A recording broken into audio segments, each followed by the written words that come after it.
Bonjour à tous, on vient de finir nos premières plongées autour de Panarea. Panarea, c'est une des îles de l'archipel des Éoliennes qui paraît l'île la plus calme. Il n'y a pas un grand volcan là-dessus, alors que c'est sans doute celle où il y a le plus d'activité sous-marine.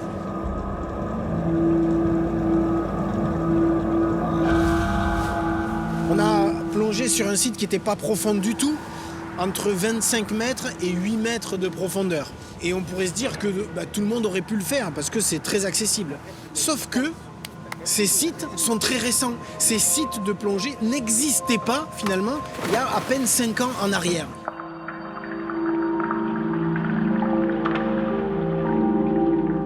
On plonge là dans une sorte de jacuzzi naturel, un jacuzzi géant, où on plonge au milieu de colonnes de bulles qui sortent du sol. Des bulles de CO2, de gaz carbonique et de gaz sulfureux.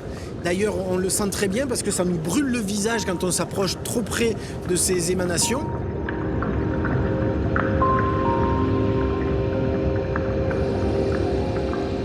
Tout a été blanchi par des bactéries qui, elles, profitent de ce CO2, de ces gaz sulfureux et qui se développent comme ça en périphérie de ces sorties de gaz. Ça fait comme un feutre blanc qui ondule dans le courant et dans les émanations de bulles.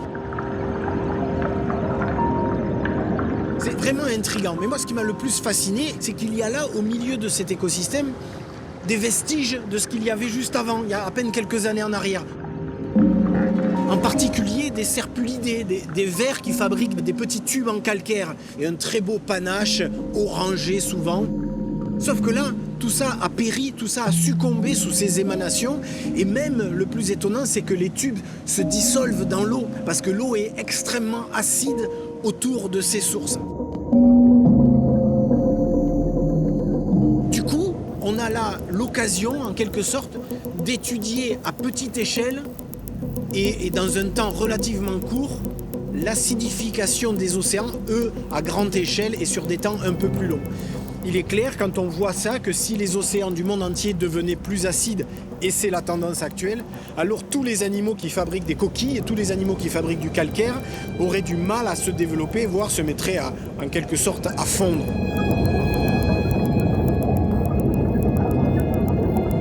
Au-delà de l'aspect magique de se balader dans des colonnes de bulles, on ne peut pas ne pas être un tout petit peu inquiet de ce que pourrait devenir un océan mondial un petit peu plus acide, ce qui nous pend au nez, hélas.